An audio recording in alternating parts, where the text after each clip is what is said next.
Olá, pessoal. Hoje é um dia mais que especial para o canal MMA Debate. Estamos conversando simplesmente com uma das pessoas mais emblemáticas da história das artes marciais, não só do jiu-jitsu, enfim.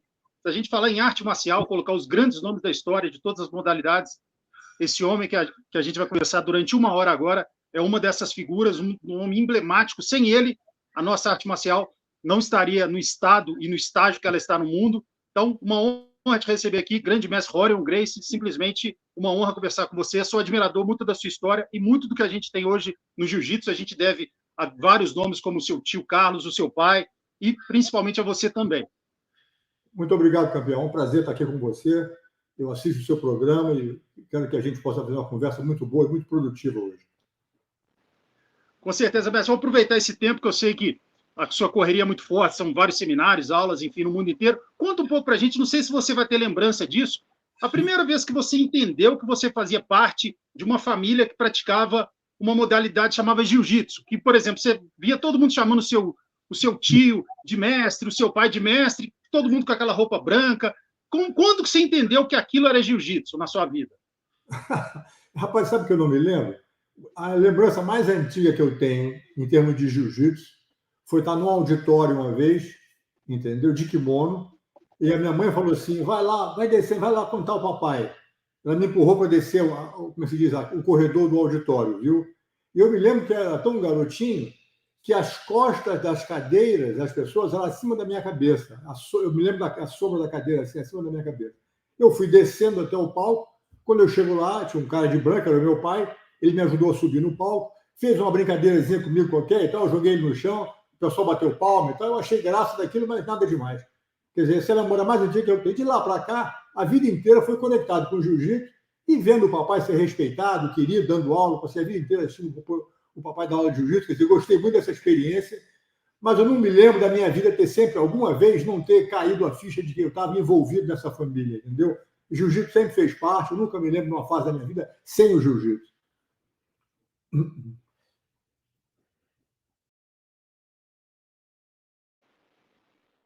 Mestre, está me ouvindo?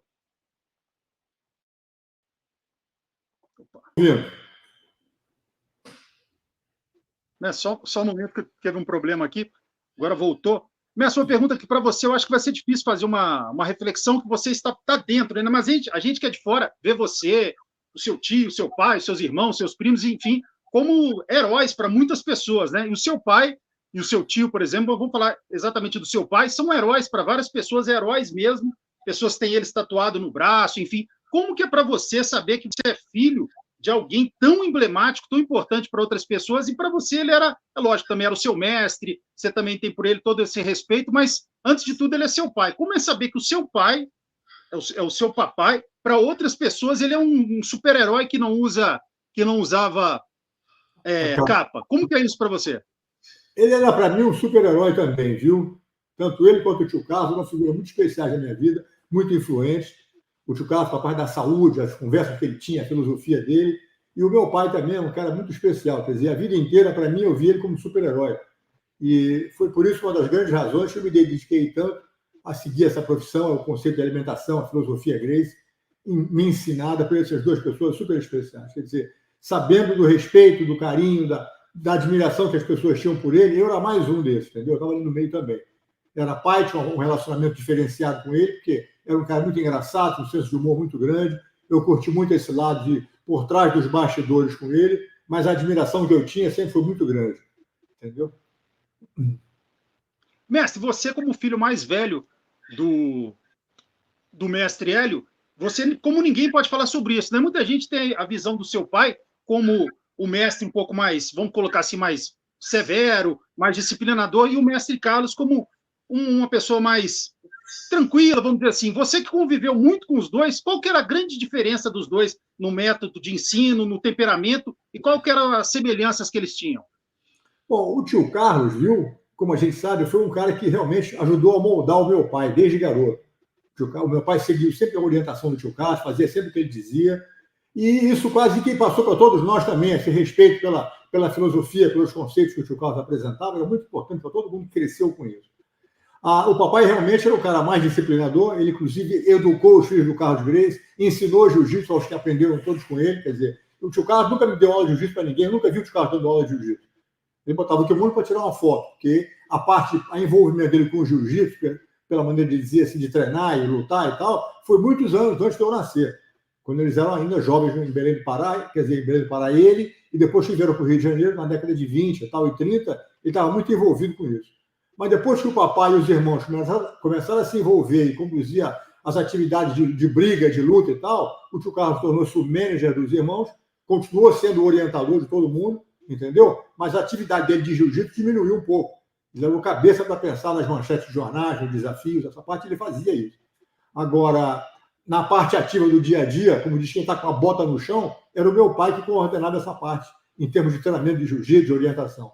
Agora, ele não era um cara rígido, viu? Ele era um cara dedicado ao jiu-jitsu e queria criar uma tropa de campeões. E conseguiu fazer isso, entendeu? Desde o Carlos até todo mundo aprendeu com ele. A garotada, todos os filhos do tio Carlos e os filhos dele, papai também, quer dizer, foram todos influenciados pelaquela maneira de militar, dele conduzir as coisas. Mas era um cara super justo, era um cara brincalhão, aberto, tinha um senso de humor incrível.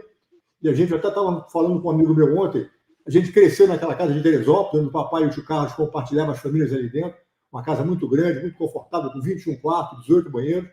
E o papai estava sempre brincando de polícia ladrão com a gente, entendeu? De esconder e tal, quer dizer, andar a cavalo com todo mundo. O papai que fazia esse tipo de entretenimento com a garotada toda. Era muito querido e respeitado por causa disso também.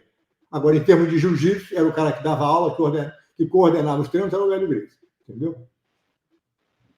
Mas falando exatamente nessa casa, acho que ninguém como você, eu tive a honra de entrevistar vários Gracies, dentre eles o Renzo, por exemplo, e ele falava, poxa, eu peguei a fase final da casa, enfim. Aí ele, é bom dia você entrevistar o pessoal mais antigo, que viveu bastante da casa. Eu acho que você, como ninguém, pode falar exatamente sobre essa casa. O Helson também tive a honra de entrevistá-lo, ele fala muito dessa casa. Conta um pouco alguma coisa inusitada. O pessoal falava que o mestre Carlos ele gostava de ficar na parte de cima da casa tomando sol, enfim. Fala as principais lembranças que você tem, algum dia especial, como é que era feito lá? Vocês iam lá todo final de semana? Como é que era a atmosfera nessa casa do seu tio Carlos?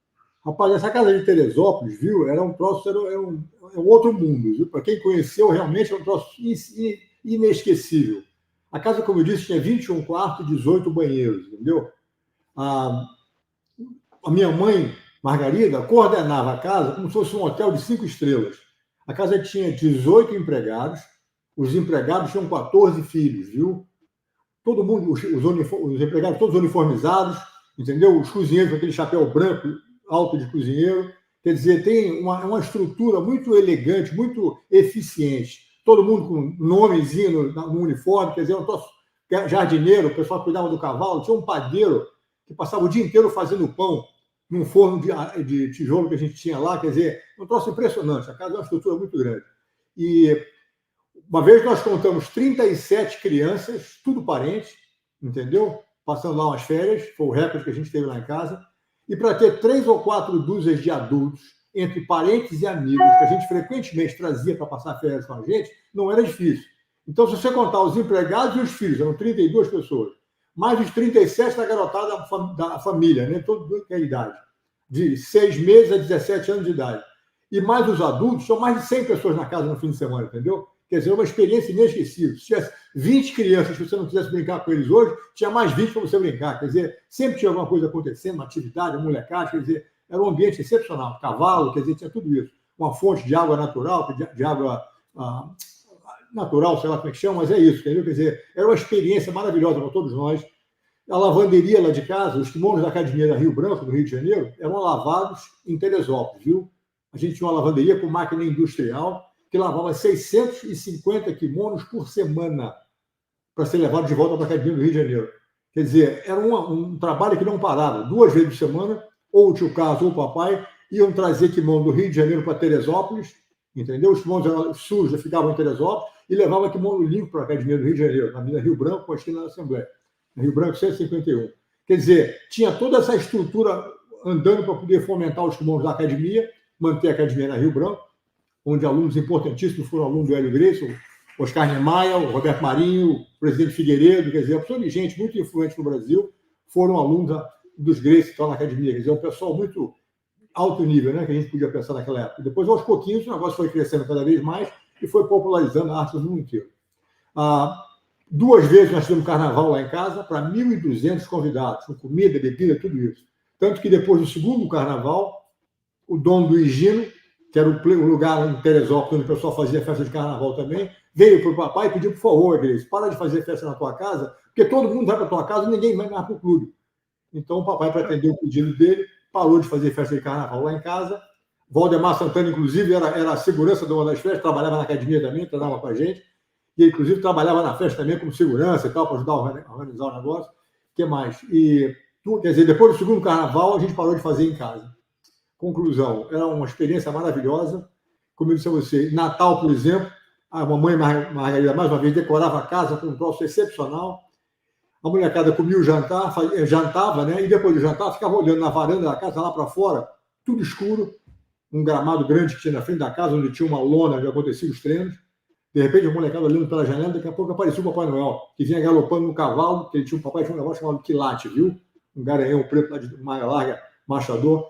E ele vinha galopando no cavalo na direção da casa, com a barba voando e o saco de brinquedo nas costas, parava o cavalo aqui no andar de baixo, na beira na frente da sala de jardim de inverno, botava uma escada, subia pela escada dentro do jardim de inverno, sentava no sofá ali, distribuía o presente para a garotada e depois desaparecia no meio da noite. Quer dizer, é o tipo de negócio que a gente viveu essa experiência, quem conheceu isso sabe que é um troço que é realmente diferenciado. A casa tinha 25 telefones internos. Nos anos 50, a casa com 25 telefones, isso não existe no Brasil, sabe como é que é? É negócio de cinema. Então, você podia ligar para a cozinha e dizer, eu quero comer isso assim, assim, assim. E a empregada ia trazer o café da manhã no teu quarto. Quer dizer, uma experiência inesquecível, entendeu? É, muito maneira a brincadeira lá, uma coisa séria mesmo. Sensacional, mestre. Falando uma dúvida que eu tenho, pessoal, que você quando você começou a entender o jiu-jitsu mesmo, a já ser um praticante, ver o que é algo técnico bem executado, enfim, tirando o seu pai, né, que foi o seu mestre, quem ali você, quando começou, que você viu várias vezes, você teve a honra de ver essas pessoas em ação, que eram seus principais ídolos, por exemplo, pessoas que eram de uma geração acima de você, o Carson, Pedro Emetério, quem que eram pessoas que eram seus primeiros ídolos, tirando o seu pai? Rapaz, o Carlos é quase 20 anos mais velho que eu, entendeu? Já estava lutando profissionalmente, quer dizer, um cara muito outro, estava em outro nível, entendeu? Então, eu, quando comecei a aprender a sentar e assistir o papai dando aula de jiu-jitsu, eu era fã dele, via só ele. O Emetério no Ceará, quer dizer, eu não tive muito contato com esse pessoal da geração acima. Tive contato de parente, assim, de ver de vez em quando, mas de ficar sentado assistindo eles dar aula, não tinha. O próprio João Alberto, o Hélio Vigio, entendeu? O Armando Vritter, o Robson, esse pessoal que era mais velho que eu antes de mim, quando eu comecei a me envolver e dar aula de jiu-jitsu, eles já não estavam mais, já tinham ido embora fazer cada um o seu negócio. Quer dizer, realmente, o meu professor de jiu-jitsu a vida inteira foi o Hélio Gracie. Entendeu? Foi assistir o papai assistindo aula todo dia, milhares de aulas, quer dizer, a oportunidade de ver como é que ele explicava, como é que ele ensinava. O meu ídolo era ele. Entendeu? Os outros foram pessoas que eu admirava, conhecia mas não era um cara que eu ficava assistindo da aula. Não. Foi só o Hélio Gracie. Bacana, mestre. Mestre, tem uma polêmica, né? Muita gente nota isso, que uma espécie de uma divisão entre os filhos do mestre Carlos e do mestre Hélio, em termos de importância dos dois, e na verdade são dois gigantes, né? Cada um com a sua história. O jiu-jitsu não estaria hoje sem a importância desses dois nomes. O que o senhor acha disso? Enfim, você acha que é algo totalmente desnecessário? Eu acho isso aí, rapaz, é quase que é uma pena que as pessoas vejam dessa maneira, entendeu? O Carlos Gracie e o Hélio Gracie formavam juntos uma entidade. Você não pode querer separar uma coisa da outra. Entendeu? Não dá para você dividir isso. É impossível. O Carlos Gracie, como irmão mais velho, 11 anos mais velho que o papai, foi a primeira pessoa a aprender jiu-jitsu, foi o cara que entendeu a filosofia do negócio e orientou o meu pai para chegar onde ele chegou. Isso não tem a menor dúvida.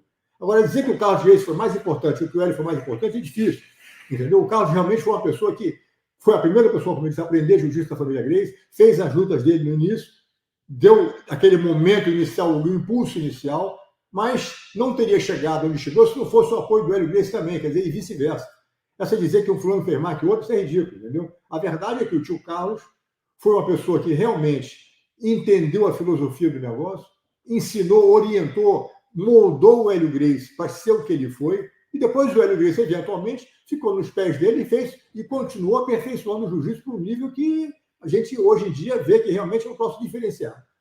Agora, sem o apoio do Carlos Gracie, ele não teria chegado onde chegou. O Carlos Gracie não teria feito o que fez e conseguido o que conseguiu se não fosse o Hélio Gracie com as pernas dele também. Quer dizer, uma coisa completa a outra. Querer separar um do outro é ridículo, é vergonhoso isso. Agora, quando eu vim para a América, eu contei a história que eu sempre vi. O tio Carlos foi o cara que aprendeu jiu-jitsu primeiro. Quando os irmãos começaram a assumir a parte de competição, de luta, de técnica, de comandar a academia, de dar as aulas e tal, ele deu um passo atrás, tornou-se o manager dos irmãos e, nesse processo, percebeu a importante correlação entre boa saúde e boa performance. Então, ele voltou o foco dele, virou o foco dele para a parte da saúde do ser humano, que é uma filosofia, uma parte fundamental da filosofia Gracie. Não é só você lutar jiu-jitsu ou saber a dieta. É você ter um comportamento correto, você ser uma pessoa justa, respeitar o adversário, entendeu? O seu outro ser humano. Você tem que ter todo esse seu jeito grato. O tio Carlos tinha conversas com a gente de filosofia, de uma profundidade muito grande, entendeu? Então, ele cuidou dessa parte, sempre foi o orientador da gente nesse setor. Então, com isso, ele começou a focar, como eu disse, na parte da dieta, da nutrição, com o objetivo de manter a família com a saúde boa, para que a gente tivesse sempre condições de defender, de proteger, ou de lutar pelo desafio Gracie, o Gracie Challenge, a qualquer hora, com qualquer um, em qualquer lugar. Então, o Carlos Gracie foi a pessoa que montou essa mentalidade, está sempre pronto. Para isso, você tem que ter uma saúde boa. Se você tiver uma diarreia, uma gastrite, uma úlcera antes da luta, a tua performance não vai ser a mesma. Então, foi fundamental esse trabalho do tio Carlos de aperfeiçoar essa parte da saúde. O papai lutou a luta mais longa da história, um round de 3 horas e 40 minutos, com o Valdemar Santana, porque tinha saúde boa. Estava com 43 anos de idade, já aposentado, o Valdemar com 22 anos, mais forte, mais pesado, sabia jiu-jitsu, treinava na academia, e o velho durou 3 horas e 40 minutos. Tudo isso ele deve ao Carlos Gracie, que criou esse sistema de alimentação, de orientação para ele, que realmente fez muita diferença, entendeu? Agora, o cara que passou mais tempo aperfeiçoando o jiu-jitsu, refinando as técnicas, foi realmente o Hélio Gracie, a verdade é essa. Então, eu, quando vim para a América, em 78, depois de ter vindo para cá, passado um ano em 69 e tal, eu contei para o mundo inteiro essa história, convidava as pessoas para tomar aula comigo na minha garagem, para tomar aula de jiu-jitsu. Já aprendi jiu-jitsu, meu pai esteve no Japão e tal, durante a guerra, me ensinou um pouco de jiu-jitsu. Eu falava, não, esse jiu-jitsu é diferenciado, pessoal, isso é outra história. Esse um negócio diferente. Então, eu comecei a chamar o termo Gracie Jiu-Jitsu. Quem criou esse termo fui eu. No Brasil, ninguém chamava de Gracie Jiu-Jitsu coisa nenhuma. Os jornais, as milhares de reportagens que eu tenho guardadas nos meus artigos e no Museu Gracie, quem quiser conhecer vai visitar museugracie.com.br. Os artigos de jornais que eu tenho são todos, dizem jiu-jitsu. A família Gracie pratica jiu-jitsu. São defensores do jiu-jitsu. Quer dizer, acreditam no jiu-jitsu. Não existe Gracie Jiu-Jitsu. Isso não existe.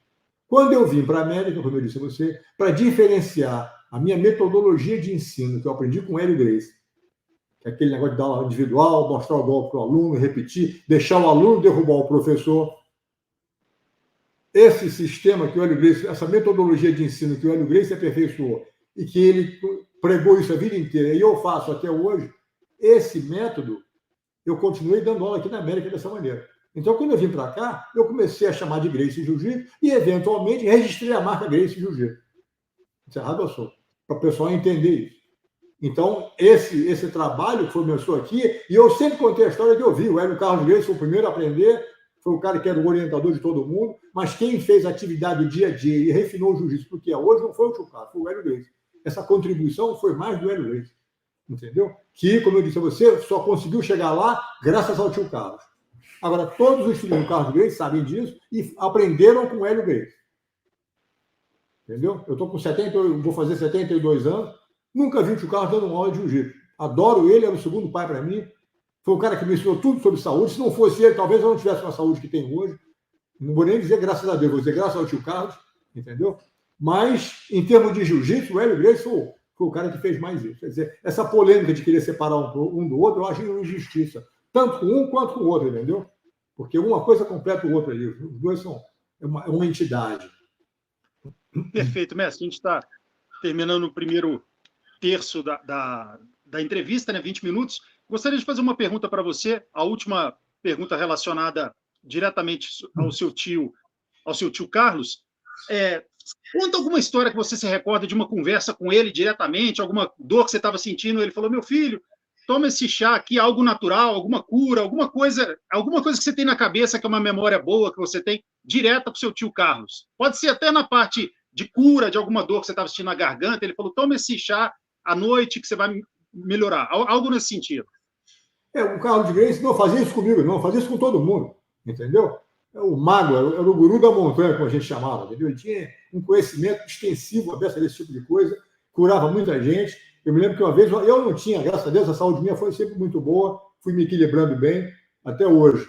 Mas eu me lembro que uma vez, eu cheguei, uma amiga minha, viu, uma namoradinha que eu tinha na época no Rio de Janeiro, o avô dela estava muito doente, estava com um problema sério com a de saúde. Eu peguei e expliquei para o tio Carlos, ele falou, eu vou preparar um chá, você dá para ele, entendeu? Aí eu preparou o chá, eu conversei com a menina, ela mandou o pacote para o avô dela e tal, ou para o pai, e ele resolveu não fazer. Eu falei, tio Carlos, eu conversei com a menina, dei para o pai dela o negócio, mas ele resolveu não fazer.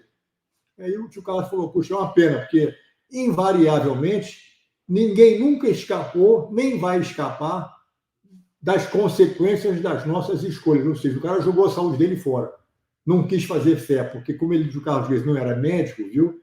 Tinha umas pessoas que eram assim meio escépticas, ela ficava meio, eu não sei, o cara não é médico, não quero saber, quer dizer, não queria ouvir o conselho dele. E para mim ele sabia mais do que muito médico, porque ele realmente tinha uma atitude, uma maneira, um estudo muito profundo que ele fez sobre o assunto e resolveu de uma forma muito prática ajudar as pessoas a melhorar de saúde. A teoria dele sempre foi aquela medicina preventiva, né? Você não é tomar remédio para se curar, você cuida com a alimentação, você salva a sua saúde, você melhora a sua saúde. E ele, além da combinação dos alimentos, que é a base da dieta Gracie, ele estudou muito com o negócio de ervas e chás e tal. De vez em quando ele dava um chá para eu tomar, mas toma esse chá aqui assim para qualquer coisa, e o negócio realmente funcionava.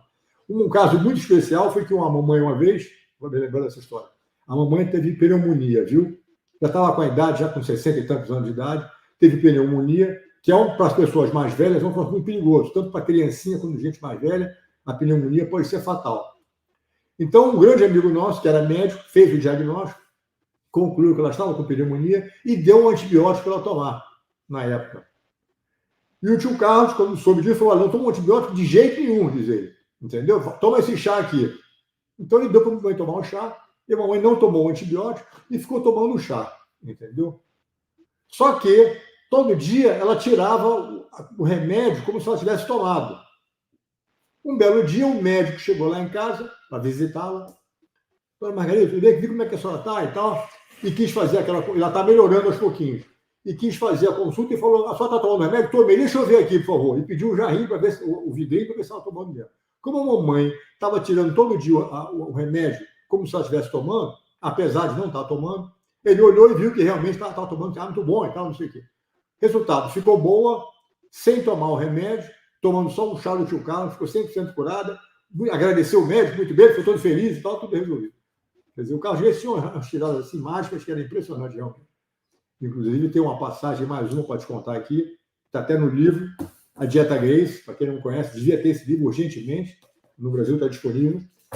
O Carlos Gracie, uma vez, tinha um amigo dele que morava perto da casa de Teresópolis e levou a mulher dele, esse amigo, levou a mulher para fazer um check-up no Rio de Janeiro. Foram ao Rio, foram examinados por um médico e voltaram para Teresópolis e tal. E na semana seguinte, o marido foi sozinho pegar o resultado. Quando ele foi pegar o resultado, ele soube pelo médico que a mulher estava com câncer no estômago. Entendeu?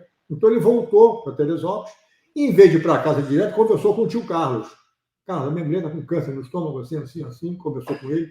E o tio Carlos falou, eu vou fazer o seguinte, eu vou preparar um chá para você, dar para ela, entendeu? E você faz o seguinte, vou mudar o teu conceito de alimentação. Você vai fazer a dieta assim, come isso, não come aquilo. Orientou o cara como é que fazia, comecei a dieta dele dali para frente. Muito bem.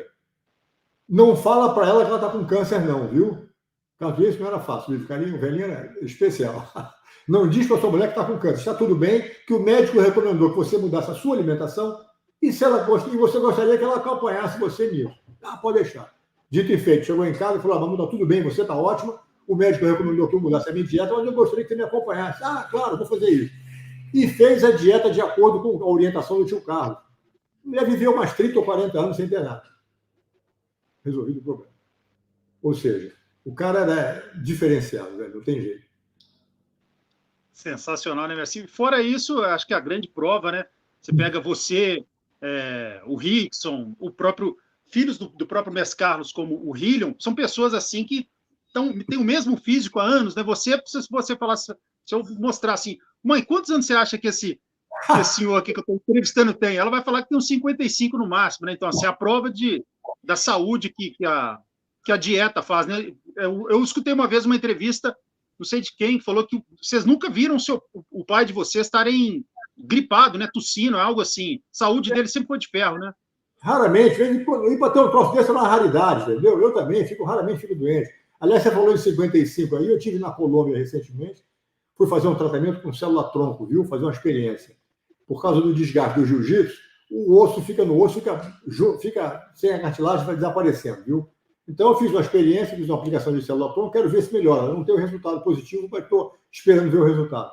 Conclusão, enquanto estava lá, a médica me colocou numa balança que mede a idade biológica do seu corpo. Eu fiz isso ano passado, quando estava com 70 anos.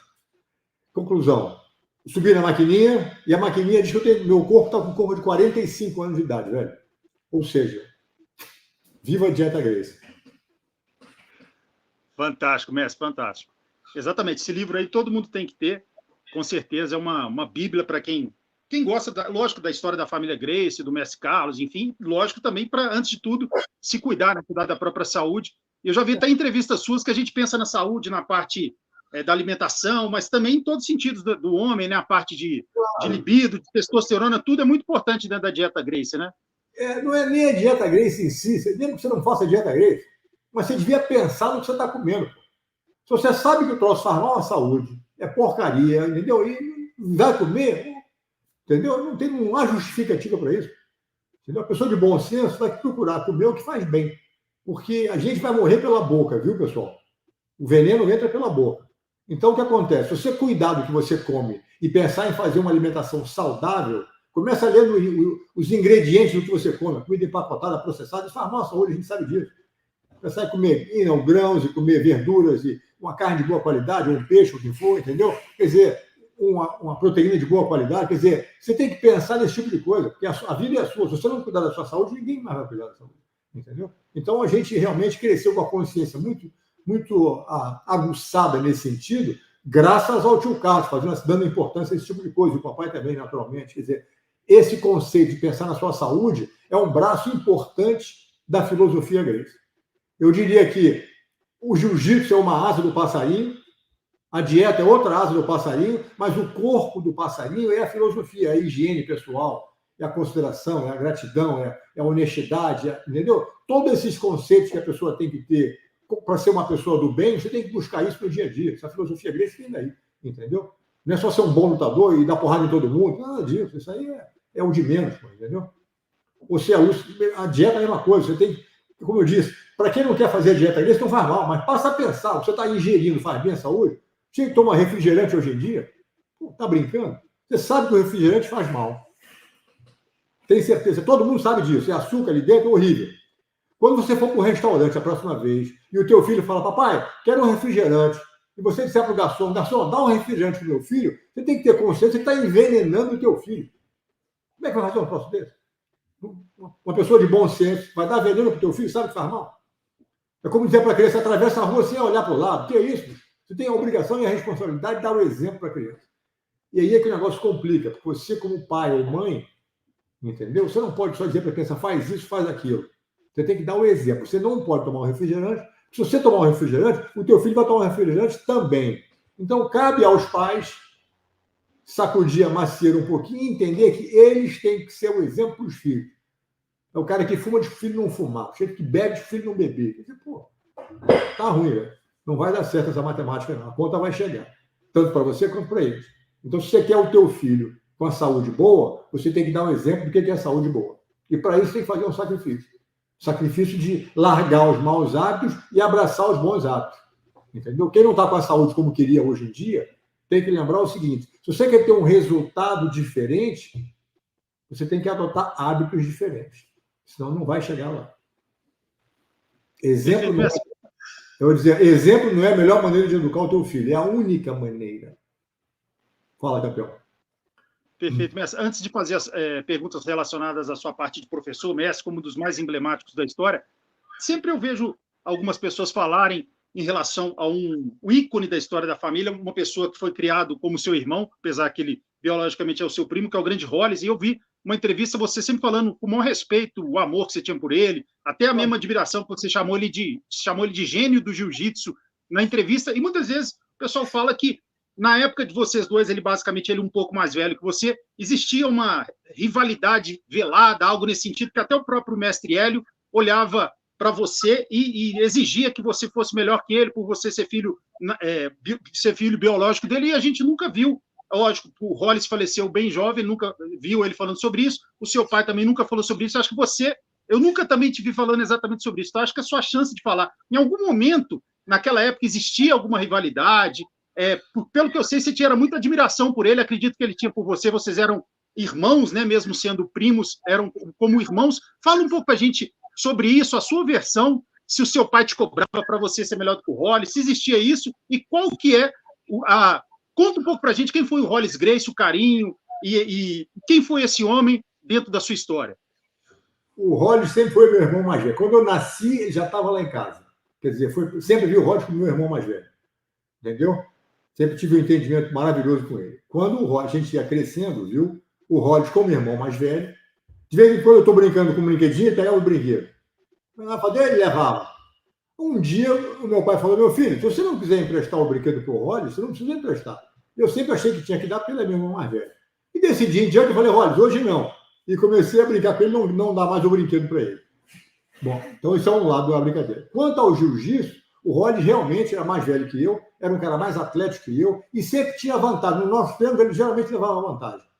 Graças a Deus, porque fez eu melhorar o meu jogo. Entendeu? Se eu fosse uma pessoa que eu tivesse sempre superior ao Hollis, isso não ia me empurrar a subir. Mas como ele estava na minha frente um pouquinho, só o suficiente para me manter na ponta dos cachos a vida inteira, me ajudou muito ter o Hollis na minha frente a vida inteira. Agora, o que acontece é o seguinte, quanto ao papai torcer para mim, não era isso. O que o velho queria sempre é torcer para quem está por baixo, para quem está na pior. Ele está sempre torcendo para o time que está perdendo. Porque torcer para quem está ganhando não é vantagem nenhuma. Eu quero ver o time que está perdendo virar o jogo. Então, é da personalidade do Hélio Gracie, tanto do ele quanto do Deixo Carlos também, torcer para o cara que está na roubada. Ele quer torcer, ainda mais sendo filho dele também. Quer dizer, essa dizer que ficava com não é nada disso. O papai tratou o Hollis a vida inteira como filho dele, o Hollis sabe disso. O Hollis aprendeu jiu-jitsu com o Hélio Gracie a vida inteira. Foi um cara realmente emblemático no jiu-jitsu, porque além de treinar ali, ele gostava de fazer judô, luta livre, quer dizer, ele expandiu o jogo dele realmente muito em fazer outros tipos de luta, que ajudou a beça a isso. Era um cara altamente competitivo, queria ganhar em tudo, jogava no gol no futebol para poder guerrear contra os 11 do outro time. Eu adorava que o Rocha gostava no gol, porque podia jogar em outra posição quando a gente jogava futebol. Mas ele sempre queria ficar no gol, porque era a maneira dele encarar e brigar com todo mundo ao mesmo tempo. Agora, era um cara realmente atirado, entendeu? Tinha umas ideias assim meio diferenciadas, porque está sempre dando um passo à frente de todo mundo. Só queria saber de ganhar em qualquer coisa. Quer dizer, para ele era muito importante entrar na competição e ganhar a competição. Eu sempre me vi como um professor de jiu-jitsu, entendeu? Para mim, era mais importante transformar uma vida do que ganhar uma medalha. Agora, o Rod realmente foi crescendo, cara, com a gente. Como eu disse a você, era um cara que treinava de tudo um pouco, entendeu? Me ajudou muito a crescer no meu jiu-jitsu. Quando a gente estava fazendo, às vezes, antes de ir para a praia, domingo de manhã, fazia um rolo no tapete lá de casa, o velho estava sempre orientando que a gente estivesse na situação mais complicada. Faz assim, quer dizer, ele queria ver a pessoa equilibrar o jogo, para todo mundo melhorar com isso. E o resultado foi esse, me ajudou tremendamente. Ter o Rod como irmão mais velho, a pessoa que competia comigo o dia inteiro dentro de casa, treinando para cima e para baixo, foi realmente uma coisa, como disse a você, ajudou a desenvolver muito o meu jogo, entendeu? De jiu-jitsu. Mas a minha preocupação nunca foi ser um grande campeão de jiu-jitsu. Nunca foi isso. Eu sempre preferi ser um grande professor de jiu-jitsu. E eu, realmente, modéstia à parte, me considero ser um professor de jiu-jitsu excepcional. Não só porque tive a oportunidade de aprender com o Hélio Gracie, a metodologia de ensino que ele desenvolveu. E como eu disse a você, eu aplico até hoje, mas realmente eu entendi a mensagem da importância de você ser um bom professor. Quando você ganha uma competição, você ganhou uma competição, você é muito bom. Quando você dá uma aula bem e transforma a vida de alguém, você transforma a vida do cara. O Roger era um professor muito querido também, ajudou muita gente, entendeu? Mas para ele, a parte da competitividade era muito importante. Para mim, nunca foi essas coisas. Agora, eu não sei até que ponto, viu, ele, sendo filho do tio Carlos e tendo sido criado pelo papai, ele tinha dentro dele aquela vontade de querer provar alguma coisa. Eu não sei até que ponto isso pode ter influenciado ele também, viu? Às vezes a pessoa cresce, eu não sei o que passava na cabeça do Roger, mas ele quer mostrar alguma coisa. Quer dizer, eu não sei até que ponto isso pode ter empurrado ele a ser essa estrela brilhante que ele foi, a motivação dele. E eu nunca tive essa preocupação, estava muito confortável na pessoa que eu era e sempre fui até hoje. Entendeu? Perfeito, mestre. Até bacana você falar sobre isso, que sempre, né, o seu nome está envolvido nessa história de que existia um incômodo sobre quem era o melhor na época, que isso te incomodava. É bom que você falou sobre isso, que desmistifica aí a sua versão definitiva sobre isso. Claro. Mestre, fazer uma pergunta. Pode falar. O Hollis, inclusive, viu que a mãe dele, a Cláudia, morava em Nova York. Ele, quando voltou de Nova York uma vez, abriu aquela mala com uma opção de produto americano, tem aquele cheiro de coisa americana, quem é no Brasil sabe disso, aquele produto de plástico, isso que me deu empolgação de vir para os Estados Unidos. Ele descrevendo a levantada do voo para vir para cá, me animou tanto, eu acabei juntando um dinheirinho, comprei a passagem, vim para a América, aí aconteceu essa loucura toda que eu passei. Mas foi o Rod que me empolgou com isso. E, mestre, falando nisso, né, nessa época do falecimento dele, você já estava lá, com certeza, quando você recebeu a notícia, foi um impacto muito forte. Né? Você lembra exatamente do dia? Quem que te contou? Não. Como é que você ficou sabendo? Não me lembro, não. Não me lembro. Me lembro que o Rod, me disseram que o Rod tinha morrido, é claro, uma notícia chata dessa, mas dentro da minha visão de maneira de encarar as coisas, eu aceitei isso com naturalidade, porque, afinal de contas, faz parte, né? Da mesma maneira que o tio Carlos morreu, meu pai morreu, quer dizer, não fui ao enterro de nenhum deles, viu? Eu acho que não precisa, e eu tenho um conceito que eu aprendi com eles, que você não precisa ficar sofrendo com isso. Porque a gente vem para cá, nasce, vive a vida, morre, depois volta, reencarna, que ele vai voltar de novo, quer dizer, essa preocupação de ter que estar lá, se despedir, chorar, isso não é comigo, entendeu? Continuo adorando todos eles, a influência que eu tive de todos eles, o respeito, o carinho, o amor, continua. De vez em quando a gente pensa no outro aqui, está tudo junto. Entendeu? Não precisa ficar, eu não precisei de que dia aconteceu, como é que foi. Sei que foi um acidente de asa delta, morreu fazendo o que ele gostava de fazer, entendeu? E está lá na pazinha dele, não tem essa não. Para mim, a pessoa quando morre, ela muda de endereço, entendeu? Muda-se para a China e não me dá o endereço. A maneira que eu vejo é essa.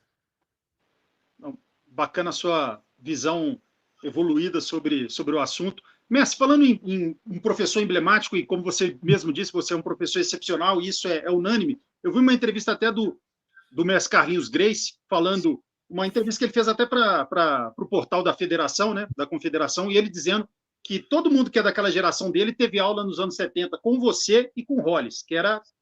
Não tem como tirar isso, todo mundo teve aula com você e com o Hollis, ou seja, todo mundo aprendeu com dois fenômenos. Enfim, como que era essa responsabilidade para você, né, de ser o grande formador, junto com o Hollis também, dessa nova, aquela geração toda ali, Crowley, Hillion, todo mundo teve aula com você, o próprio Carlinhos. Como que era isso para você? E a outra pergunta foi feita por um rapaz chamado Luiz Segundo, que é dono da página Origens do Jiu-Jitsu, é um grande historiador, tem um respeito muito grande pela família Grace, que ele pergunta de todos esses fenômenos, sei que é uma pergunta difícil, mas de todos esses fenômenos que você deu aula, aí vamos citar um, em especial o Rickson, que na visão dele, você que foi ali professor direto, muitas vezes do Rickson, enfim, o Rickson foi aquele que mais te impressionou como aluno? Rapaz, você sabe de uma coisa? O professor, viu? A gente bota o esforço em ajudar todo mundo que aparece dentro do ringue. Então, não é que o Rickson tenha me impressionado mais como aluno. Ele, eventualmente, tornou-se esse fenômeno que a gente conhece, entendeu? Eu, quando tinha, parece que 17 anos de idade, ou 18 anos, foi quando eu mudei para os Estados Unidos, e ele assumiu a academia. Parece que o Carlinhos estava também junto nessa época, quer dizer, o pessoal continuou carregando o barco. E entraram rapazes novos ainda, aprenderam comigo, com o Rod, com o papai, com quem for, quer dizer, estavam ali dedicados àquele negócio, mas a gente só vai saber o resultado disso depois que você sai e eles começam a conduzir o barco por conta própria. Eu acho que todos eles seguiram cada um de uma maneira o aprendizado, utilizaram de forma diferente e tiveram resultados que hoje em dia você vê a família Grace no mundo inteiro. Quer dizer, cada um teve a sua contribuição fenomenal para a expansão do jiu-jitsu mundial. Entendeu? Quer dizer, não é que eu considero o Rickson meu fenômeno como meu aluno, não. O Rickson aprendeu comigo algumas coisas, entendeu? E ele era um cara fenomenal. Ele continuou, adicionou a parte dele e cresceu com isso. Eu só fiz ligar o fósforozinho, mas quem explodiu e carregou a bomba para cima foi ele. O talento dele, a dedicação dele, quer dizer, todos eles, né? Mas essa dedicação, esse envolvimento, quer dizer, cada um se envolve a um ponto que até onde quer com isso. E o resultado a gente viu, cada um fez uma coisa excepcional, carregando esse sócio para todo quanto é lugar do mundo. A bandeira do jiu-jitsu hoje em dia está indo em todo lugar. Mas como o senhor mesmo disse, né, você é um aluno direto, né, e foi aluno o tempo todo, tudo que o senhor aprendeu em termos de jiu-jitsu foi com seu pai, grande mestre, o emblemático mestre Hélio Gracie. Fala um pouco para a gente ali, como que era uma curiosidade que todo mundo tem, naquela época ali no auge da Academia Gracie, quando que era que ele chamava você para ser instrutor, você já sabia disso antes, ele tinha uma conversa separada, quando ele te escolhia para ser instrutor, tinha uma cerimônia especial, como é que era isso? E como que era também o fato dele... Uma vez eu entrevistei o grande Hillion, é um amigo pessoal que eu tenho, e ele fala que um dos maiores orgulhos que ele tem é que o mestre Hélio, quando ele gostava de uma aula, ele parava para olhar, ficava sentado olhando e não fazia um comentário. Quando ele não comentava nada, é porque ele gostou de tudo que ele estava vendo. Você várias vezes deve ter visto o seu pai em silêncio vendo uma aula sua, assim, embasbacado, né, com o jeito que você dava aula, enfim. Conta um pouco para a gente como é que era esse orgulho de ter ali a visão do seu pai e de aprovar toda a sua aula, todo o seu método. Rapaz, o método não era meu método, o método era dele, viu? O que eu fazia, eu tinha preocupação de copiar exatamente o que ele fazia. O meu mérito foi ter o bom senso de querer copiar exatamente. Eu usava as mesmas piadas, contava as mesmas histórias, fazia exatamente a mesma coisa. Eu queria ser uma cópia exata do papai. A minha meta era essa. Tanto que os alunos ficavam muito impressionados. Comecei a dar aula com 15 anos de idade, de 14 para 15 anos. Então, eu me lembro que no começo ele falou: você vai dar aula para esse cara hoje. Na época, na academia, a gente tinha um currículo que ficava pendurado na parede, com os golpes da primeira aula, segunda aula, terceira aula, quarta aula, quinta aula, até a 36ª aula. Ficava pendurado na parede, viu as fotos das aulas. Então, aula número 1, 4 ou 5 golpes. Aula número 2, mais 3 golpes. Quer dizer, você pega a ficha do aluno, se ele está com 10 aulas, ele já aprendeu todos aqueles primeiros movimentos, e a 10ª aula hoje está escrito, a aula 10, número 10, tem esse e esse movimento. Então, você tinha que repetir tudo o que o aluno tinha aprendido e mais os 3 golpes da aula de hoje. Feito com 10 aulas, tinha 30 posições. Então, eu mostrava o movimento para o aluno, ele me derrubava, fazia a chave de braço, fazia a defesa certa, e depois, no final, eu mostrava os 3 movimentos de hoje para ele. Então, esse conceito de ensinar dessa maneira, claro que eu aprendi com ele. Então, ele dizia: você vai dar aula para esse cara hoje, olha, vai lá. Eu me lembro que eu ia para dar aula para o aluno, e ele ficava no cantinho olhando de fora para não deixar o aluno intimidado, nem me distrair. Entendeu? Mas no começo, quando eu comecei a fazer isso, ele entrava no ringue, eu explicava o movimento, e ele dizia: o que o Ronald quer dizer isso assim, assim, assim. Ele ia massageando a minha explicação, entendeu? Para poder fazer sentido. Aos pouquinhos eu fui sentindo mais confortável com a mudança, e fui assumindo o negócio, e até chegou um dia que ele entrava no ringue, olhava, muito boa a aula, gostou e tal, e ficava dentro. E eu ficava satisfeito porque realmente não só tinha um aprovo dele, mas sabendo cada vez mais, como disse a você, eu tive a oportunidade de assistir muitas aulas dele. Então, esse negócio ficou enfiado na minha cabeça, entendeu? Como toda a informação que eu tenho veio dali. Então, eu a oportunidade de eu poder repetir o que ele contava, as histórias e tal, quer dizer, isso foi um troço que me deu muita base boa, porque eu falava com a convicção, apesar de ser muito garoto, com a convicção de um cara muito mais velho que eu. Lembro que um aluno uma vez tomou uma aula comigo, a primeira aula, ficou muito impressionado. Falou: puxa, você estudou psicologia? E eu falei: não estudei psicologia, eu aprendi com o Hélio Gracie, pô. Quer dizer, eu, como usava exatamente as mesmas palavras, soava com muita autoridade, com muita convicção, mas era resultado da eficiência e da influência dele. Então, tem sido uma experiência muito boa, como disse a você, até hoje eu dou aula dessa maneira, entendeu? Quando viajo e tal, quer dizer, o conceito, a metodologia de ensino, que infelizmente muita gente não conhece, mas é um programa que eu quero eventualmente oferecer às pessoas também, porque uma coisa é o cheiro de ser um aluno na academia, ele entra na academia de jiu-jitsu, começa a treinar jiu-jitsu esportivo, que é fundamental também, ele torna-se um lutador bom, faixa azul, roxa, marrom, preta e tal, ganha um campeonato na faixa preta, abre uma academia, mas nunca aprendeu a ensinar. Então, essa pessoa que hoje em dia tem a própria academia, ele vai ensinar os alunos o que ele aprendeu a treinar aqui, fazer aquilo outro, quer dizer, ele não está pensando, não foi orientado em como falar com o aluno, entendeu? Como explicar o movimento, quer dizer, e muita coisa vai passar por baixo do pano também, porque ele não vai ter oportunidade de compartilhar, porque ele nunca aprendeu. A parte do jiu-jitsu esportivo para a competição, o Sheik deixa aquele aspecto de defesa pessoal, né? Aquela defesa pessoal em pé, que é um currículo importantíssimo, que, aliás, diga-se de passagem, quem não tem esse livro devia ter, é o livro do Gracie Jiu-Jitsu, do mestre Hélio Gracie, que tem todo o currículo de defesa pessoal dele, entendeu? Os movimentos todos aqui. Como é que defende isso e aquilo, quer dizer, no Brasil também tem esse livro disponível. Conclusão: as pessoas que não têm acesso ou não conhecem esse currículo de defesa pessoal que é a parte de defesa pessoal em pé. Luta de chão e defesa pessoal também. Você saber sair de uma montada, passar uma guarda, dar uma chave de braço, sair de uma gravata. Tudo isso é defesa pessoal e também está aqui no livro. Só que, quando o professor não foi exposto ou não aprendeu, ele pessoalmente, esse curso de defesa pessoal, ele não vai poder ensinar isso para alguém. Então, ele, quando abre a academia e bota o pessoal para treinar, para cima e para baixo, um com o outro, aquele lance, como eu disse a você, é muito importante para o aluno essa parte, mas o aluno não vai aprender nunca como é que defende os movimentos em pé. Coitado, vai ficar faltando aquele pedaço. Então, como a briga geralmente começa no chão, a mim começa em pé, não começa no chão, o que acontece? O cara é bom de luta, sabe passar guarda, meia guarda, não sei o quê, raspagem, mas se você está num restaurante com a tua mulher, você não vai cair no chão e dizer, vem passar minha guarda com o bandido. Você tem que começar em pé. Então, essa parte de defesa pessoal, que era o currículo oficial da Academia Gracie, entendeu? Que está aqui no livro, essa parte só vai ajudar o aluno. Então, se o professor souber isso, esses movimentos, ele tem como compartilhar com o aluno, ele vai ajudar mais o aluno dele. Senão, ele vai ter que pular essa parte e fazer a sua parte de chão, que é uma pena. Vai privar o aluno de aprender essa parte tão importante, que é um complemento do jiu-jitsu dele. Em pé e no chão, as duas são importantes. Mestre, quando a gente pensa em você, é lógico que a gente pensa em várias lendas da história do jiu-jitsu, dentro da família Gracie, fora da família Gracie, foram seus alunos, enfim, mas assim como seu pai, que deu aula para várias celebridades, também políticos, artistas, enfim, você nos Estados Unidos acabou dando também, e um deles, inclusive, alguém que eu tenho uma admiração profunda, que eu acho um dos programas mais engraçados da história, que chamava Married with Children, que era com Ed O'Neill, que aqui no Brasil ele é chamado de Um Amor de Família, né? Que ele era o Al Bundy, e ele conta exatamente do amor que ele passou a ter pelo jiu-jitsu. Conta um pouco para a gente sobre o Ed O'Neill e outras grandes estrelas do mundo do cinema, enfim, que foram seus alunos e que ficaram impressionados e que passaram a colocar o jiu-jitsu como uma forma de vida delas. O que acontece foi o seguinte, um grande amigo meu, que já era aluno de jiu-jitsu, chamado John Milius, que é um diretor e escritor de cinema, que fez o filme do Conan o Bárbaro, que lançou a carreira do Schwarzenegger. John Milius era aluno meu. E ele vivia dizendo para o Ed O'Neill que viesse à academia conhecer, porque ia gostar muito e tal. Então, um belo dia, o Ed O'Neill apareceu na academia na aula do John Milius, para assistir a aula dele.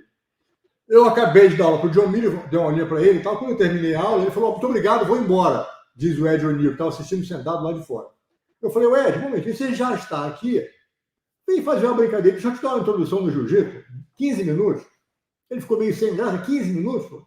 Por mais atrasado que você tenha, você pode esperar mais 15 minutos. Ah, tá bom, então 15 minutos eu vou lá.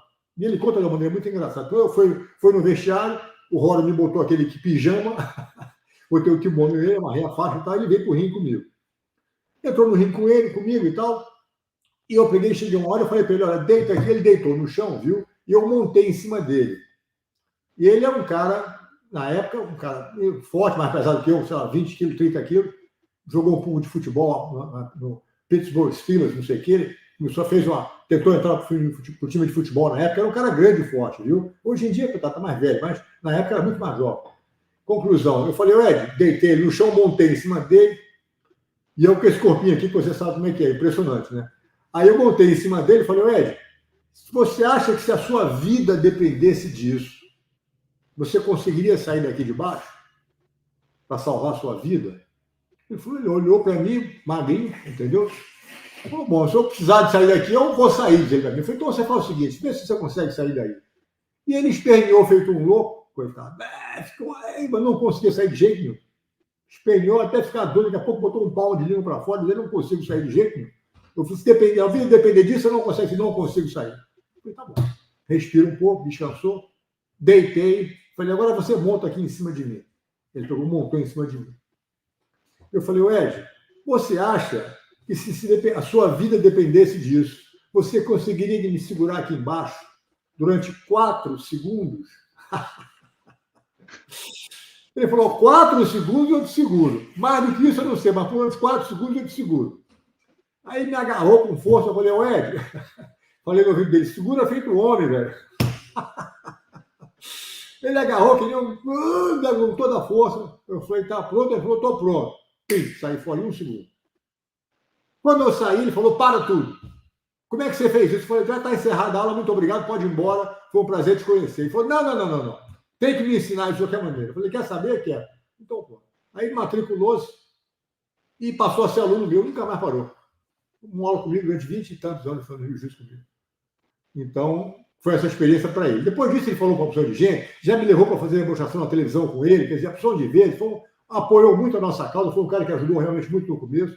E teve o John Saxon, que fez o filme do Bruce Lee, aquele Enter the Dragon, aquele filme do Bruce Lee, que há muito tempo atrás estava o Chuck Norris, John Saxon, o Jim Kelly, que é um preto alto, boa pinta, que era campeão de karatê, e o tal do Bob Wall e o Bruce Lee. Bruce Lee, Chuck Norris, Bob Wall, John Saxon e o Jim Kelly.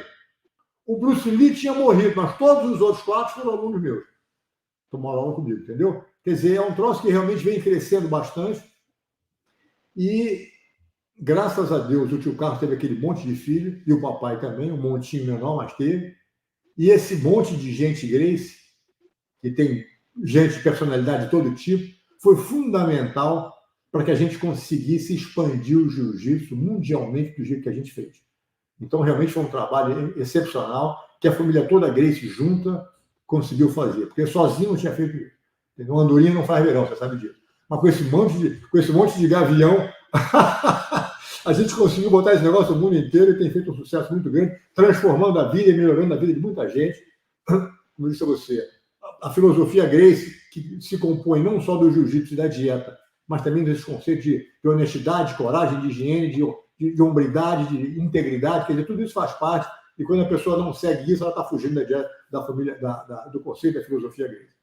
Então, meu amigo, esse é um trabalho muito importante, eu estou muito satisfeito em ter sido parte, começado a fazer essa revolução que hoje em dia é seguida e complementada não só pelos membros da família Gracie, mas por milhares de amigos e alunos e pessoas que hoje em dia ajudam a gente a carregar essa bandeira para o mundo inteiro.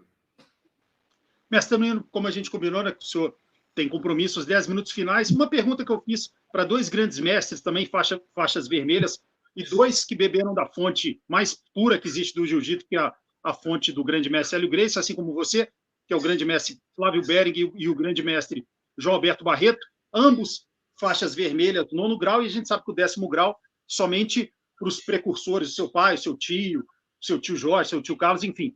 Então, a gente sabe que dentro do jiu-jitsu da graduação você não tem como crescer mais devido ao respeito ao 10º grau deles, né?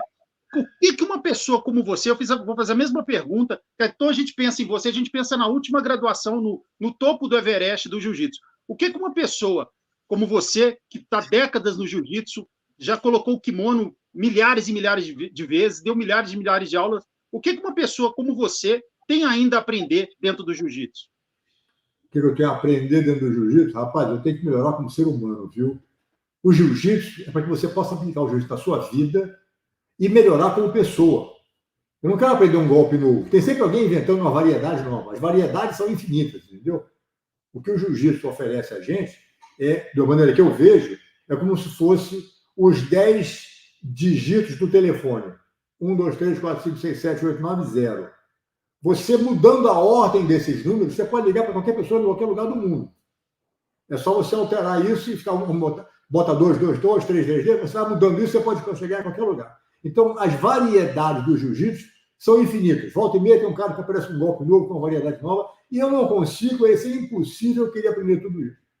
Não é nada disso. Hoje em dia, o meu cuidado é poder aplicar o que eu aprendi com o jiu-jitsu, que é aprender a me controlar, ser uma pessoa mais tolerante, entendeu? Lidar com problemas de uma maneira mais humana, mais razoável, mais inteligente, mais pacífica, entendeu? Então, o que eu estou fazendo hoje em dia, o jiu-jitsu, não é que eu estou aprendendo mais jiu-jitsu, é que eu estou aprendendo cada vez mais a usar o jiu-jitsu na minha vida.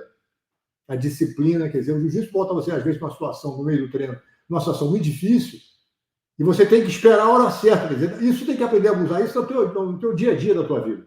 Se às vezes tem um mal entendido com alguém, é uma pessoa que você se desentendeu no trabalho, é um funcionário, é um patrão, quer dizer, é um relacionamento com um amigo, um parente, o que for, o jiu-jitsu tem que dar a você os elementos para você poder lidar com esse tipo de situação e superar essa situação. Então, você, por exemplo, vai num lugar e tem uma comida deliciosa, mas sabe que não é muito boa, eu vou procurar, não, eu vou ter que ter um autocontrole de não fazer aquele tipo de coisa. Que é uma pessoa que tem uma diferença comigo, passa de carne, dá falta de respeito. Eu vou sair brigando com essa pessoa, deixa para lá, o problema é dele, ele tem os problemas dele, eu não tenho. Então, eu procuro usar, como disse você, a estratégia do jiu-jitsu para a vida. E isso eu vou passar a fazer a vida inteira fazendo isso, lidando com pessoas, com quem for, com amigos, qualquer coisa, eu vou sempre procurando o jiu-jitsu, vai ser para mim útil nesse sentido. Não é aprender um golpe novo. Eu estou muito atrás, tem muita gente que sabe troço que eu nunca ouvi falar na minha vida, mas não me incomoda. Eu estou num ponto que estou satisfeito com o jiu-jitsu que eu sei, vou continuar ensinando, porque eu acho que eu posso sempre contribuir como professor para ajudar as pessoas a enxergarem a maneira de ensinar de uma maneira mais eficiente. Isso, com certeza, que eu posso ajudar. Porque, como eu disse a você, tem muita gente que sabe lutar bem, é muito eficiente, mas não sabe transmitir a mensagem para todo mundo. Para algum tipo de aluno eles conseguem, mas não para todo mundo. E, às vezes, a pessoa que mais precisa o jiu-jitsu precisa de uma estratégia de ensino mais cuidadosa e, infelizmente, nem todo mundo conhece esse sistema de dar aula que o velhinho fazia e eu passei a vida inteira fazendo, e eu acho fundamental. E a metodologia de ensino que o Hélio Gracie criou, para mim, eu vou passar a vida inteira fazendo isso, compartilhando isso e orientando as pessoas nesse sentido. Mestre, fazer as duas perguntas finais. A primeira tem muito a ver com metodologia de ensino e tem muito a ver com o que você falou em determinado momento, saber o que falar, como falar, que é o que eu tenho um programa toda semana com o grande mestre Flávio Berg, e ele fala exatamente da pessoa saber a anatomia, né? Explicar o golpe, onde que ela está pegando, no ombro direito, aquela coisa toda, a verbalização, falar de maneira correta, ter respeito ao dojo, respeito ao companheiro de treino, ao mestre, enfim. Você, hoje em dia, a gente vê que tem pessoas que fogem totalmente desse método, né? Então, dão aulas assim que a gente vê que não seguem esse respeito ao dojo, enfim. Se uma pessoa te perguntar assim, mestre, um faixa preta de jiu-jitsu, um professor, falar, mestre, teria como o senhor, por gentileza, assistir uma aula minha por 30 minutos e depois fazer uma avaliação do que o senhor achou? O que você ia avaliar, mestre? O respeito, a técnica que foi apresentada, o respeito ao aluno, o respeito ao dojo? Quais os pontos principais que você iria fazer a avaliação para ver se você iria agradar de uma determinada aula? Rapaz, vou dizer um negócio a você. Anatomia, você não precisa saber a anatomia, entendeu? Do corpo humano. Uma das coisas que eu gosto de fazer quando eu dou aula, ou ensinando a pessoa a dar aula, é saber se ela consegue mostrar ensinar o movimento a alguém sem dar uma palavra, não pode falar nada e fazer o aluno executar o movimento que você, professor, quer. Quer saber se o cara é um bom professor? Vamos ver se ele consegue fazer um aluno executar um movimento que ele não conheça, um movimento novo, sem que o professor fale com o aluno. Não pode pronunciar uma palavra. Isso é um bom teste para ele saber. O que eu vou avaliar se eu tiver que assistir a aula de alguém, entendeu? Que eu estou pronto e disposto a fazer isso, é o seguinte: eu quero saber o resultado daquele professor naquele aluno. Entendeu? Você vai ensinar a fazer uma defesa de soco para o aluno, uma pegada de gola, uma gravata. Eu quero ver o aluno fazer o movimento. Se o aluno fizer certo, o professor está fazendo bem feito. Se o aluno fizer errado, o professor está fazendo errado. Eu quero ver o resultado. Não o que o professor tem respeito, isso é outra história.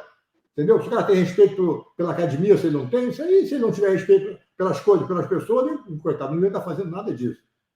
Mas o resultado final, para mim, que conta, é saber se o aluno manda uma foto, um vídeo do aluno executando o movimento. Se o aluno estiver fazendo o movimento bem feito, ótimo. Se o aluno estiver fazendo o movimento errado, uma pena, o professor está faltando alguma coisa, ele tem que melhorar. Então, eu não estou, como é que se diz, examinando como é que o cara faz, como é que são pormenores. Para mim, o resultado final, como dizia o papai, eu não ensino jiu-jitsu para os meus alunos entenderem o movimento. Eu ensino jiu-jitsu para o aluno executar o movimento. Desde que o resultado seja, afinal, positivo e o movimento seja feito com eficiência, ganhou para mim, merece o prêmio. Imagina se você tiver que pegar uma criança de 5 anos de idade, como eu já tive, tenho 10 filhos, já fiz isso milhões de vezes. Se você tiver que explicar, você tinha que aprender a andar de bicicleta, você quer ensinar ele a andar de bicicleta. Se você segurar o cilindro da criança por trás e vai correndo do lado da criança, e você tiver que explicar a ciência, a física que faria a bicicleta andar, você tem que empurrar o pedal esquerdo, entendeu? Depois o direito, aumenta a pressão, bota mais assim. Se você for explicar a física, a quantidade, o volume, o momento, a métrica que precisaria para aquela bicicleta andar, a criança tiver que entender isso, não vai funcionar. Mas você falar, meu filho, mete o pé, empurra o pé, empurra o pé, empurra o pé, daqui a pouco a criança está andando sem saber. O que eu quero é o resultado. Eu quero que o moleque saia de bicicleta. Não preciso explicar cientificamente qual é a velocidade que faz com que a bicicleta não caia mais. Eu não sei qual é a velocidade que ela precisa para... Até que ponto você tem que acelerar a tantos quilômetros? Não, esquece isso. Manda o moleque empurrar o pé e vai correndo do lado dele até que ele sai andando, você larga o cilindro e vai embora. Quer dizer, para mim, o que conta é você conseguir fazer a criança andar de bicicleta. Qualquer criança, desde que tenha perna, claro, entendeu? Agora, se a pessoa puder, a pessoa for uma pessoa normal e conseguir fazer um movimento com uma pessoa maior, mais forte, passou no teste comigo. Eu quero é o resultado daquela aula. Perfeito. Mas fazer a pergunta final, são duas e uma, tá? A primeira é, a gente sabe, não tem como a gente falar da história das artes marciais sem falar do seu tio Carlos e do seu pai, o grande mestre Hélio. Por exemplo, o meu canal só existe por causa de vocês, né? Que você criou o UFC e tudo isso, e hoje a gente está aqui, um canal que fala de MMA, então, e de jiu-jitsu e de outras modalidades. Como que você vê... E fazendo um bom trabalho. Muito obrigado, mestre. E como que você vê algumas pessoas que tentam tirar a importância do seu tio, do seu pai, ou tentam modificar um pouco a história, pessoas que muitas vezes a gente vê que fazem por recalque, alguma coisa nesse sentido. Qual que é a visão que você tem sobre alguns pesquisadores que tentam diminuir ou mudar um pouco a história deles? E a segunda pergunta em uma, eu acho que você vai ter que pensar bem.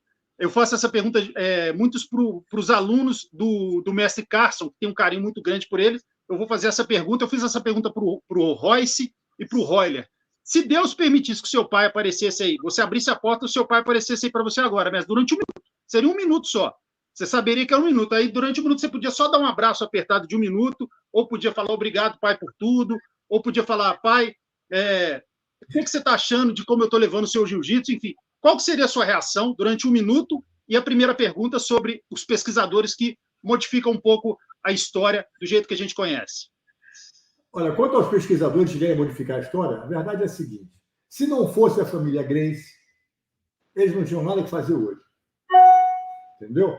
A única razão que existe esse debate é pelo impacto indiscutível que a família Gracie teve nas artes marciais. Porque outras pessoas também aprenderam jiu-jitsu, que o fulano fez isso, o fulano fez aquilo, ela judô em vez de jiu-jitsu. Cada um vem com uma conversa fiada dessa que não dá em nada. Só existe tudo isso porque o tio Carlos aprendeu com o Conde Com, ensinou os irmãos e guiou a família toda para onde a gente está hoje em dia. Se não fosse o trabalho do Hélio Gracie lá também, lutando, fazendo com os irmãos Jorge, Oswaldo e tal. Quer dizer, se não fosse a família Gracie, toda essa onda de que estão falando hoje em dia nem existiria. Então, eu não olho para trás, não, viu? Eu estou pensando no projeto que eu estou fazendo daqui para frente. Quer dizer, vai sempre ter oposição. Eu cresci consciente de que a metade da população adora e respeita o trabalho da família Gracie, a outra metade é invejosa, recalcada e fala mal da família Gracie. Não tem jeito. Eu não quero agradar todo mundo, não. Eu quero agradar a mim. Dormir com a minha consciência tranquila e saber que eu fiz um bom trabalho. E o resultado a gente vê hoje em dia. Quer dizer, quem fala mal da família Gracie é qualquer razão, isso faz parte da brincadeira. Não tem o menor problema com isso. Continue falando o que você quiser, na certeza de que, quando eles deitam à noite, botam a cabeça no travesseiro, fiquem sabendo, e sabem disso já eles, que se não fosse a família Gracie, não tinha nada disso. Encerrado o assunto.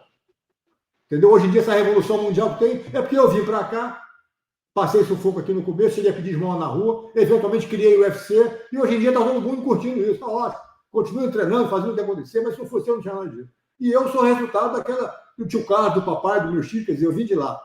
Ou seja, toda essa onda que o pessoal quer mudar hoje em dia, porque é um pouco de, como você diz, um pouco de inveja, de recalque. O problema é deles, não é meu. Eu não estou nem aí para eles. Se o meu pai estivesse aqui, eu não ia dizer nada de novo para ele, que eu já não falei quando ele estava vivo. Tudo que eu tinha que fazer em vida, eu já fiz com meu pai, já falei, já agradeci tudo. Tanto que quando ele morreu, eu não precisei, não fui lá ver o corpo, entendeu? Sem vida num caixão, não precisei fazer isso. A última vez que eu tive com meu pai, ele estava com 94,5, 6 meses antes dele morrer. Fui visitar o velhinho no sítio em Petrópolis. Eu chego no sítio dele lá em Itaipava, ele me deu um beijo e falou: olha, vamos para o tatame, que eu vou te mostrar um estrangulamento que eu estou aperfeiçoando. Fui para o ringue com ele, rolei com ele, me sentou o sarrafo aos 94. Quer dizer, para mim, terminei no auge, entendeu? Parei no não quero mais. Se ele voltasse agora, eu dizia: e aí, velhinho, vamos fazer uma brincadeira de novo? Entendeu? Se ele aparecesse aqui 1 minuto. Mas já falei tudo que tinha que falar, quer dizer, foi quando ele morreu, deu uma festa, não teve nada de sofrimento, nada disso, que é exatamente o que ele queria. Mesmo porque essas pessoas emblemáticas da família Gracie que eu conheci, todos eles, morreram, mas continuam presentes. Todo dia que eu entro no tatame, eu estou representando o trabalho dele. eu falo com alguém sobre saúde, estou falando do alemão do tio Carlos, entendeu? Quer dizer, a marcha que ele fez com isso, o meu pai, quer dizer, meus irmãos Rolls, quer dizer, todo esse pessoal estão sempre presentes na minha vida. Eu continuo carregando a mensagem que eles queriam, eu estou aqui empurrando do mesmo jeito. Então, meu amigo, eu estou muito feliz com isso, entendeu? Não sinto falta deles, sinto saudade como egoisticamente, pô, eu queria estar brincando com eles aqui ou ali. Mas aquela mensagem, aquele recado, eu continuo fazendo, eu sei que eles são muito orgulhosos do que eu estou fazendo aqui embaixo também. Portanto, tudo certo, maravilhoso. Mestre, só tenho que te agradecer, gostaria que você deixasse seu recado final, enfim, para o pessoal seguir a sua página, o que você quiser falar e fica à vontade. E foi uma honra para mim conversar com uma das figuras mais importantes da história, como eu disse, não só do jiu-jitsu, como das artes marciais, como um grande mestre que você é. Muita gente fala do Rorion, a parte de você ter criado o UFC, mas antes disso você já era um emblemático e fantástico professor, né? Muitos nomes da família Gracie foram alunos diretos do senhor, então você merece todo o respeito pela sua história, tanto desde antes da criação do UFC, desde antes da sua ida para os Estados Unidos, e quem sabe aí você um dia faça um documentário, um filme, que eu acho que uma figura com a sua magnitude precisa de um registro histórico nessa maneira, mestre. Fica aí, espero que você tenha gostado da live, das perguntas, e fica aí o espaço para você deixar seu recado final. Muito obrigado pelas suas palavras gentis, meu amigo. Eu tenho sido muito abençoado na vida que eu levei, viu? Que eu tive, a orientação que eu tive, no mundo que eu cresci, numa família maravilhosa, como a família Gracie, e tem sido uma experiência muito positiva para mim. É claro, quem quiser entrar em contato, pode ir no roriongracie.com, acha por ali, manda um recado para mim, que a gente vai entrar em contato, seminário, esse tipo de coisa, vai ser um prazer. E eu, mais uma vez, a minha despedida é lembrar vocês todos o seguinte: não adianta ser um grande lutador de jiu-jitsu, você tem que ser um grande lutador na vida, você tem que poder aplicar o jiu-jitsu no seu dia a dia e usar a filosofia Gracie, que, entre outras coisas, sugere que você pense na sua saúde. Nem que não seja a dieta Gracie, comece a pensar seriamente nisso. Porque quando a gente vai ficando mais velho, você começa a ver que realmente a conta vai chegar, entendeu? Você faz coisa errada a vida inteira, vai chegar o dia que a conta vai chegar. Então, minha recomendação a vocês todos é que pensem seriamente nisso. Quem quiser pensar na dieta Gracie, melhor ainda, mas se não, faz qualquer coisa para melhorar a sua saúde. O grande segredo é esse. A coisa mais importante que a gente tem é a nossa saúde. Tá bom? Inclusive, poder praticar jiu-jitsu mais tempo. Um abraço a você, Brandi, pela oportunidade. Muito obrigado e até a próxima. Um abraço, mestre. Pessoal, se inscrevam no canal MMA Debate, sigam a gente também no Instagram, @canal MMA Debate Oficial. Um abraço, pessoal. Tchau.